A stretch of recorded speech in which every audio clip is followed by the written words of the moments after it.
Before we make any kind of contact, we ground into our feet. We do that by attending to the sensation in our feet. Then what we do is we come into relationship to that mid space.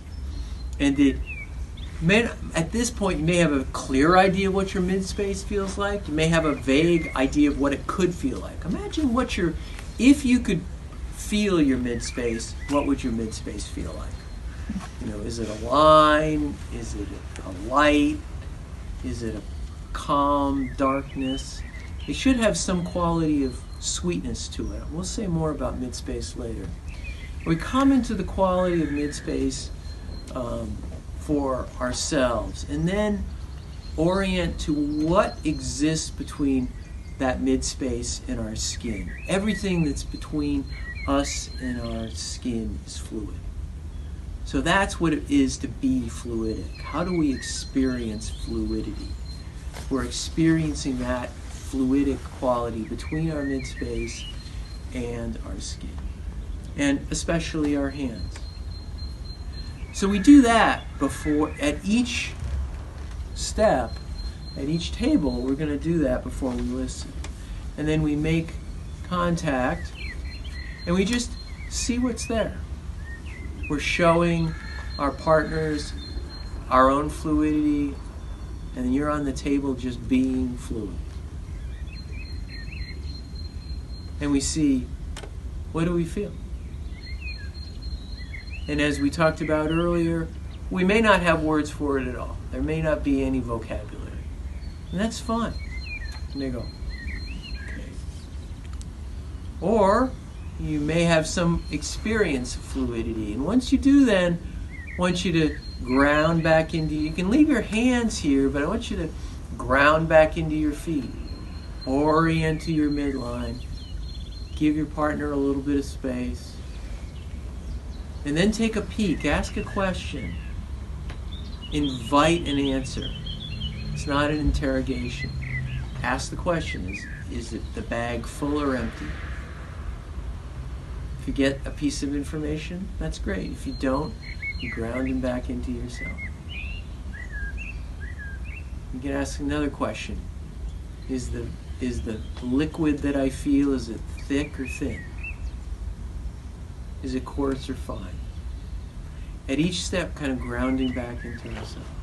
If on the table it feels like your palpator is a little too nosy, then say that. Because some of us almost certainly are going to be that way. That is part of the learning process, is to experience that, especially on the table. When you feel that kind of, God, you're just too in my energetic face and field, that becomes very potent for you, and it keeps you from doing it. You're less likely to do it yourself. So we're going to do that just like I've described, and then we'll move to another table and try it there. You may have nothing to say the first couple of times, because you may not be sure what you're feeling, and you may be saying, well, I feel something, but I have no words for it. But then gradually, as we've discussed, the first thing you feel is difference. Well, that's interesting. His fluids feel different than her fluids. And then gradually you get some sense of how things, what fluidity is by comparing. It's like, has anybody ever been to a wine tasting? Mm-hmm. Right? You get a big nod for that, right? And so it's like that. Like the first time I ever went to a wine tasting, I was like, I don't need to go to a wine tasting.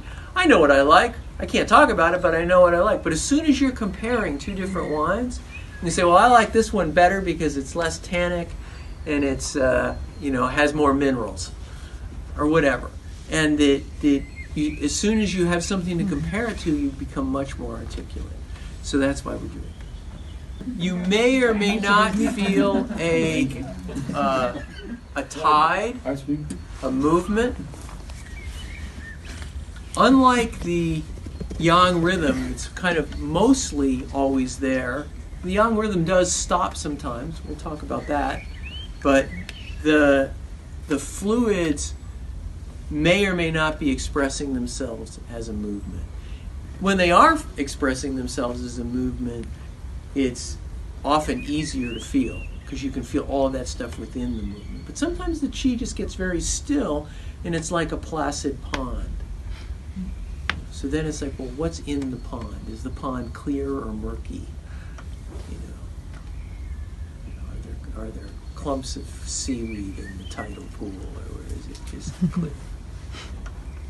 So that's what the practice set is. Okay? Yeah.